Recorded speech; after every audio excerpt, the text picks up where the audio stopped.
country sizably. Mr. C, I can tell you without fear of any kind of misgivings that I am very happy with Tinubu for taking away these two areas, two important areas that have dragged the economy of this country to almost at its lowest ebb. These two areas have been backward. And Mr. C, let me also tell you my impression about the president. He is showing some good leadership. I'm very impressed with Tinubu. He has shown that he is capable of handling the economy of this country with some strength of character. And one other thing we did yesterday, I was so much impressed with, was on Monday, there was a controversy between the DSS and the EFCC. The DSS went to EFCC and occupied their Lagos office. They did not allow the interdepartmental resolution of disputes to take place. No, they took laws into their hands and went and occupied EFCC. Mr. C, Tinubu gave a strong directive asking them to leave them immediately. He did not stop there. He instituted inquiry as to who gave the command that the offices of EFCC be occupied. That is very important, Mr. C. You may not know. This is one of the major problems we have in the country. That these agencies that consider themselves very powerful have the tendency and characteristics of taking orders, taking laws into their hands. The police is known to have gone into the offices of civil defense just for ordinary disagreements.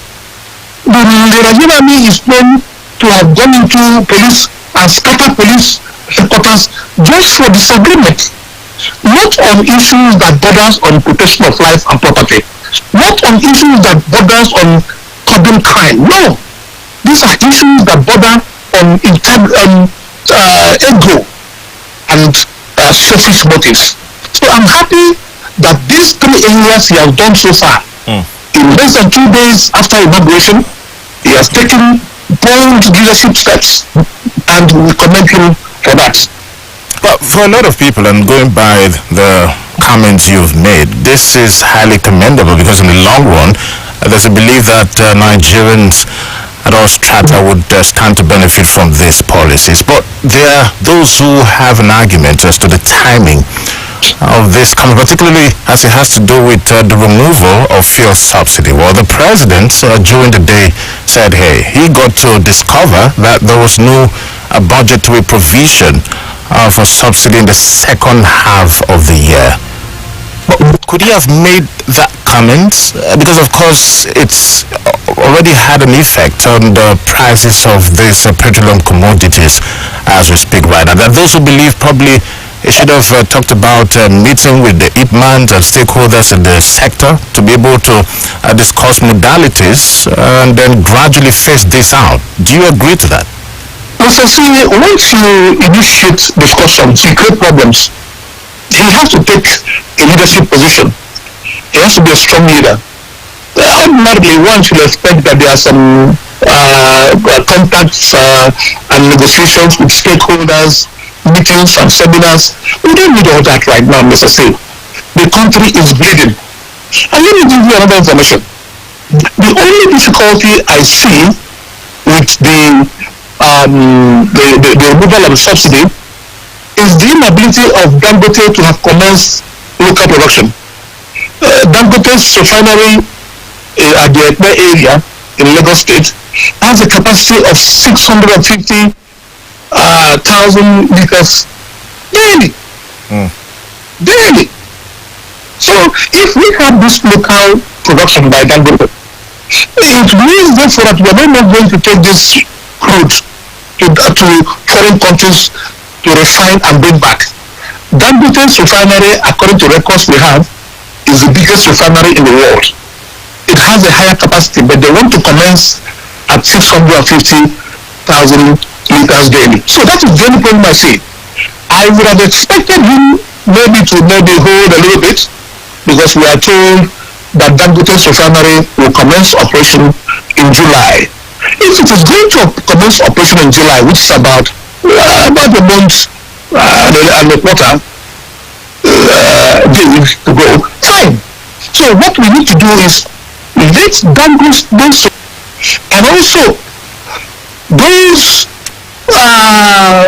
little I don't know what they call them again, refineries, the governments, those who have the capacity should be given licenses to establish modular refineries, and the government will provide the crude to them. Right now we have only one refinery, which is Dangote's. With this establishment of Dangote's affair, we hope it will be opened up. Mr. C, there's no need to go and start discussions as to whether subsidies should remain or not. Nobody should be paid to go and import crude for us at prices, especially where they have initiated and introduced enormous fraud. Mr. C, let me give you information. This information came from NNPC, two whistleblowers in NNPC. It also came from some officers and officials of Dangote refinery in the course of opening of the refinery a few days ago. Mr. C, what they pay for subsidy is about 3 times what we consume locally. So if, for example, the record shows that we are consuming 2 million barrels daily, for example, in Nigeria, they are paying subsidy for 6 million. So where is the rest of the 4 million going to? So that has created enormous fraudulent practice that have enriched a few Nigerians. And what we are saying, thank you, Mr. Tinubu, for taking a very bold step and sustain that step, making sure that let us encourage local refining of our products, either by Dangote increasing his capacity or allowing other private sectors, governments, or anybody who has capacity, or maybe direct foreign investment to ensure that we have modular refineries that will have enough capacity production for our local consumptions. Well, away from the national, let's touch down Abia State, because while Tinubu was busy with his inaugural speech, we had inauguration going on right here, and then Dr. Alex Oti assuring Abians that the days of grief and penury occasioned by bad governance were over, and said to dry the tears. Well, in his inaugural speech, he has some takeaways. Well, he did say to, from the 28th of every month, pay salaries. He did say to abolish the criminal disparity. Yes, what he called the criminal disparity in payment of core civil servants and workers in parastatals and agencies. He did say to launch scheme to recruit 5,000 teachers. No more kickbacks and corruption in the system. Promised to clear backlogs of salaries, pension and gratuity in 6 months, saying governance on the basis of transparency and accountability. What's your take? What stands out for you as far as you're concerned from Dr. Alex Oti's inaugural speech? Yes, I had the privilege to listen to him. And I also I had the second privilege of speaking with him. It was a privilege to receive a call from him to commiserate over my 2 very serious surgeries I had. He said, though I was half asleep by the time he called, but I was very impressed. In fact, sleep left my eyes, and I quickly answered his call, and I thank him so much. Let me use this opportunity to thank him for showing compassion over my plight. I discussed with him, and I assured him that I was going to ensure that I utilize my expertise and the little resources I have to contribute in the area of security. Yes, I listened very carefully to so many things he talked about, which also are some of the problems we have with. But Mr. C, I wish he would have behaved a little bit like Chikwe Udensi. Enugu State, Itamba, I will issue very strong executive orders. Itamba issued 3 executive orders. One of the orders Itamba issued, which impressed me so much, is that any tout, any miscreant, any criminal found on the streets of Enugu State will have itself to blame. This is one of our problems in Abia State. Very big problem in Abia State of Abia. You cannot go inter-village. You can't go inter-city within Abia. You can't see roadblocks by miscreants. You can't even within the metropolis of Aba, the harassment of traders, and then first and foremost, removal of all these miscreants from the streets of Aba. It's a very great form of insecurity. Miscreants, hoodlums constitute massive insecurity. Another area I would have also gotten involved quickly is that on the first day of my being sworn in, on my inaugural day, I will issue a very stern executive order. Anybody, by any stretch of imagination, any individual, group of persons, by any act of commission or omission that finds himself associated with kidnapping will tell a bitter story in Abia State. And all the forests in Abia State where kidnappers are will be declared a danger zone. And nobody should be seen to occupy some areas. Right now, Mr. C, we have expert and intelligent information that a chunk of forests in Abia State are also still being occupied by criminals who operate as kidnappers. That would have stopped the first day I took over. I took over as governor of Abia State. And also, Mr. C, there are people who have allowed their homes, people who have allowed their business premises, people who have allowed their offices to be used to hold down people, kidnappers. Use this area to kidnap people.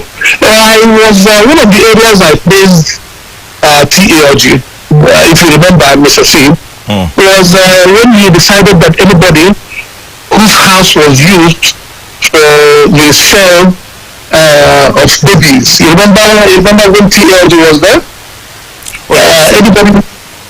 Anybody whose house was used for the purpose of that criminality, that house will be forfeited to government. And we're going a step further. Anybody, any individual, any group of persons who by any way or the other allows his property to be used for that criminality, he shouldn't be allowed to sustain ownership of that property. So these are the areas I would have done, because you see, if you take over, it should be very clear that the new sheriff is in town. It should be very clear that criminality and insecurity will not be allowed. Mr. C, you cannot talk about any economic indices. You cannot talk about any good commercial progress. You cannot talk about businesses without security. You can't even talk about good education without security. If you doubt me, go and find out what is happening in Maiduguri. No education is going on there. If there is insecurity, it affects all the facets of our society. Okay. Therefore, what we ought to do first and foremost is to make sure that these criminals and hoodlums, these gentlemen who ought to have 3 areas, Mr. C, I have proposed. The first of all is abstinence, do not get involved. The second step is, if you are involved, we find a way to change you. The third step is, if we can't change you, we punish you. And we punish you very effectively for the benefit of the society. Yeah. You did talk about, maybe from the get-go, maybe from the inaugural day, getting to churn out policies that would send a signal that, yes, a new sheriff is in town. Talking about that, Dr. Alex Oti, he held a meeting with permanent secretaries in the state civil service. He did direct the freezing of all accounts belonging to the state government and its agencies domiciled in every bank and financial institutions across the federation. He made his first set of appointments, and that happened yesterday. If you like, the likes of Professor Kenneth Kalu was appointed secretary to the state government. Pastor Kele Pajagba appointed chief of staff to the governor. Dr. Ngozi Okoronkwo, special advisor on healthcare delivery services. Others, Mrs. Njom Onyemenam, accountant general. Mr. Ogbonnaya Okereke head special task force and emergency cleanup of Aba and Umuahia. He also appointed one Mr. Ferdinand Ikoma as his special advisor on media and publicity, Mr. Kezioko as chief press secretary to the governor. I mean, this first set of movement made by the governor, does this give an idea, you think, of a dimension this administration would take in the days ahead? Thank you, Mr. C. Apart from knowing Mr. Dr. Alexoti, I have interacted with him personally. Dr. Alexoti has capacity and he has good judgment. So I have no doubt that him to go ahead with the way he's going. But I also gave you an insight of what Chikwe Udensi would have done. It does not mean that Dr. Lesoti will not achieve what he is doing through that same process. No. He can achieve it. He has capacity, he has the intellect, and he has the morals to do that. I have interacted very closely with him, and I know he has this capacity. I will encourage him. As to those he has appointed, if I was in charge, the first day of my inaugural speech, I will appoint everybody that is going to work with me. I'm not even going to waste one day. I won't waste 1 hour. On that day of I'm inaugurating I'm reading my inaugural speech, you'll be knowing everybody that will be working with me. Except maybe for the commissioners that ought to be statutorily cleared by the State Assembly when they are constituted. But all other officers will be, that is one of the areas I decided. After we are elected, we have been swearing. You should hit the ground running with any of them. Look at the records around. The professors and doctors have done less things. Look at Microsoft, Bill Gates. He never went to school. He never went to high school, Mr. C. He never went to college. Look at Apple's Steve Jobs. Did he go to school? Steve Jobs started. He changed the face of Chrysler and turned around Chrysler from nothing to the great thing it is today. Mr. C, if you come to some countries, the example that everybody has always used has been Lee Kuan Yew. Lee Kuan Yew from Singapore. Look at what Lee Kuan Yew did. He's not a professor, he's not a doctor. Lee Kuan Yew transformed Singapore. So what then? From third world to first world. Yeah, the question would be, what then should be the yardstick? I mean, if you don't have these qualifications that signal that, hey, you have a glimpse of what you're getting into. Well, what I said is that the governor, Dr. Lesoti, who appointed them, may have known their capacity. I do not know their capacities. So he has a better judgment as to those he appoints. So I have no doubt in my mind that he may have interacted with them and he understands where they have capacity. Don't forget I told you earlier, Mr. C, that I have interacted closely with Alexoti. Dr. Alexoti has the sense of good judgment. So my thinking is that he has made good judgment. I also want further to tell you that I'm not interested in professor or doctor. Because look at McBrigable, Facebook, never went to school. Look at Amazon, Jeff Bezos of Amazon, never went to school. So I'm not impressed with your qualification. I'm impressed with your skill. I'm impressed with your capacity. If you don't mind, I would like for us to take a pause because I would really want to probe further. If you were in the same position as about appointing those who would make your cabinet and all of that. I say with us is Open Parliament. In case you just tuned in, our guest is Interpol Systems Consultant and is live on the frequency. My name is Mr. C. We'll be right back.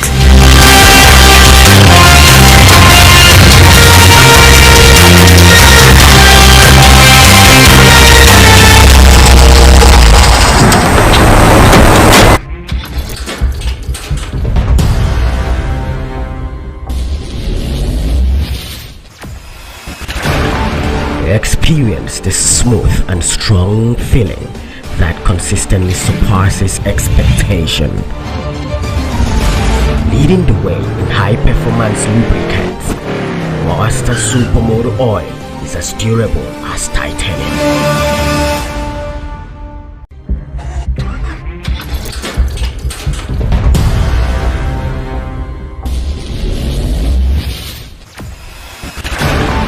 Experience the smooth and strong feeling that consistently surpasses expectation. Leading the way in high-performance lubricants, Monster Supermoto Oil is as durable as titanium.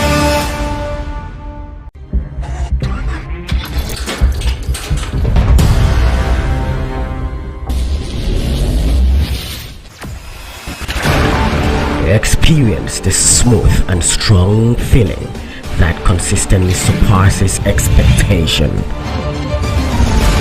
Leading the way in high-performance lubricants, Monster Supermoto Oil is as durable as titanium.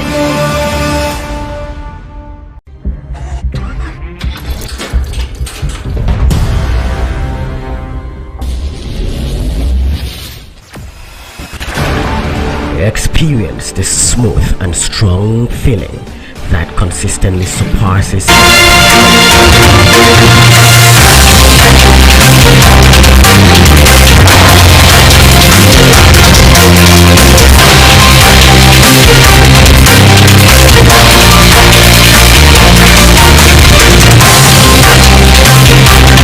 Many thanks for staying tuned. Chikwe Udensi.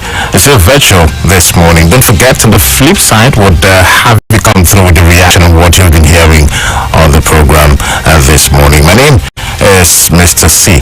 Yes, before the break, sir, it's about your take on the recent appointment made by the governor of Abia State, Dr. Alex Oti, and you said not to be fascinated by professor this or that. And the question would be, what then should be the criteria on making these appointments? If it were you, what would it be? Thank you, Mr. C. I hope I'm not being misunderstood. I hope nobody thinks that I'm saying that education is not good. No. Education is very, very important, Mr. C. Education is the key. It opens doors. And Mr. C, I'm also educated.